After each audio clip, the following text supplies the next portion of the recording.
All right, I'd like to welcome back Adrian Galindo, my man, the undeniable, right there, the undeniable Adrian Galindo. You got a fight coming up here March 5th against one of the Mordecai brothers. You're going to be taking on the lighter of the two, Sebastian Mordecai, over at Rise of the Prospects, March 5th over at the Rialto Theater, which is going to be super dope. I've actually, my band's actually played the Rialto Theater, so to get to see some different type of action in there is going to be pretty cool. But look, 2-0 in the 170-pound weight class. You got a finish over Musgrove. You got a unanimous decision over a dangerous black belt over the Centipede. Talk to me about this matchup with Sebastian and how you see it playing out.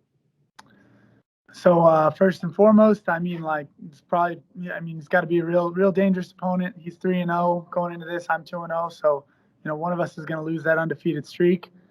Think it's going to be him. I don't see him. I don't see him being better on the ground than me. I don't see him being better on the feet than me.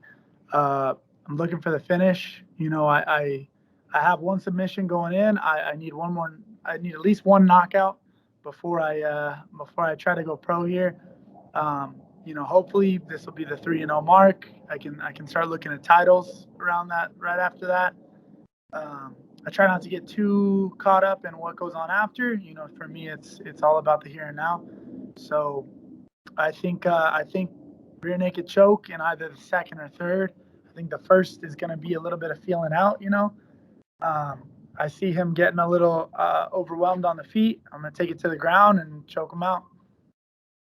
Okay, and over at Jay Page's, where you train, what have you added to this camp? Because the Mordecai brothers, usually they fight on the same card. Very well-rounded guys, very dangerous guys. Their scrambles are, pretty up there. So what have you done differently in this camp over at Jay Page's as opposed to your last two scraps?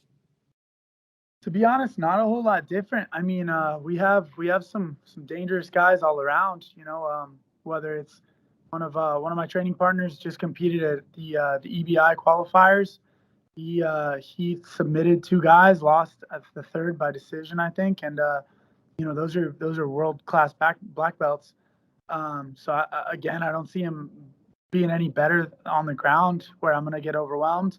On the feet, we just had a couple guys win the USMTO last go rounds, and they're all bigger than me, and that's who I train with. So I don't see range being an issue. I don't see strength being an issue. It's just going to be about how well we can put it together, and if he turns out to be the better man, then I'll shut my mouth because that's how it goes. But I personally don't see how that would be a way he could stop me on the feet or on the ground. Now, let me put it to you this way, okay? We all know that I'm a selfish bitch, and this isn't a card that I commentate for, so I'm a little bummed about that. I'm going to be there in attendance, don't worry. But the way that I look at it is you got two of the best AMI 70-pounders in the state. And you got two of the best grapplers, two of the best strikers, two of the toughest out there at 175 pounds. You guys, both of you, neither of you guys take a back foot.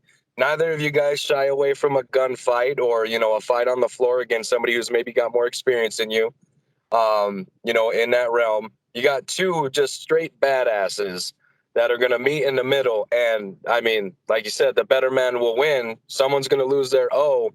And I think what you could be looking at here is fight of the night for sure, without a doubt. Yeah, that would be the hope, my man. We'll see how it goes. I think that he'll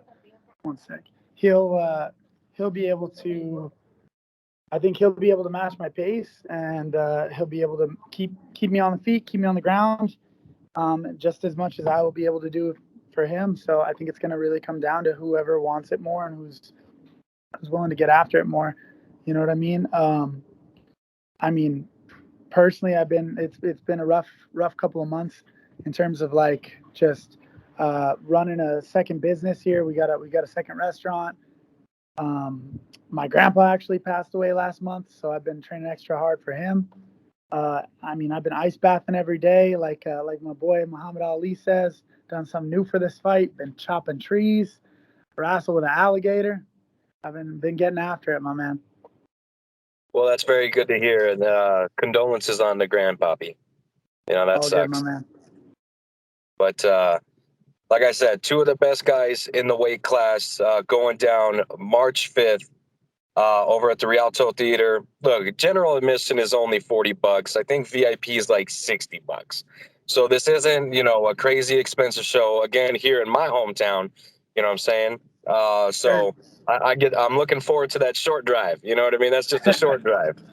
Oh, But definitely. like I said, this is going to be fight of the night for sure, for sure. And it's going to be followed up by a title fight between Borrego and EK, which is a phenomenal fight at 135 pounds. But I think this is definitely going to be fight of the night for sure. And I'm looking forward to seeing, not calling, seeing the action with my own two eyes. But, you know, that kind of leaves room for a little bit of wiggle room for language and whatever the fuck I want to say, right? Because you can't Yes, really sir. be on the mic like that. So it's going to be a fun scrap. Like I said, both guys very good. I'm a fan of both of you. And I'm salivating at this fight. I cannot wait to see it again, March 5th. But you know nobody gets out of an interview without talking about that victory meal, my man. So Yes, go sir. ahead, lay it on me. What you got? What you got? Oh, same as always, my man. We're looking at maybe a 16-ounce ribeye, some mashed potatoes, maybe some ice cream for dessert. You know what I'm saying? I'm cycling off caffeine this week, so maybe a little espresso or coffee just to get that jitter back. You know what I'm saying? Yeah, man. Yes. Everything in sight, brother. All right, my man. Well, again, Rialto Theater, March 5th. It's going to be a barn burner. It's going to be an all-out war, and I am very, very fucking excited for this fight, my man. I cannot wait to see you compete. And again, two of the best. May the better man win. Good luck to Yes, you, sir. and we'll see you in a couple days. See you there, my man.